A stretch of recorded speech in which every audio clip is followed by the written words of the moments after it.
একবার ভাবুন তো আপনি কে? কেন এই পৃথিবীতে এসেছেন? আপনার জীবনের আসল উদ্দেশ্য কি? সূরা আল বাকারার ২১ থেকে ২৫ নম্বর আয়াতে আল্লাহ তাআলা বলেন, পুরো পৃথিবীকে তোমাদের জন্য বিছানা বানিয়েছেন, এত বড় আকাশকে তোমাদের জন্য ছাদ বানিয়েছেন, আর এই আকাশ থেকেই আল্লাহ তাআলা বৃষ্টি বর্ষণ করে, যা আমাদের জন্য রিজিকের এক অন্যতম মাধ্যম। তাহলে প্রশ্ন হচ্ছে, কেন সেই রবের সঙ্গে অন্য কাউকে তুলনা করবে বা শিরিক করবে?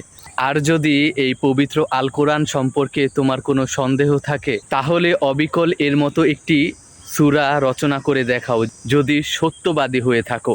যদি তা না পারো, আর প্রক্ষান্তরে কখনোই তা পারবে না, তবে সেই আগুন থেকে বাঁচো যার জ্বালানি হবে মানুষ ও পাথর, যা অবিশ্বাসীদের জন্য প্রস্তুত করে রাখা হয়েছে।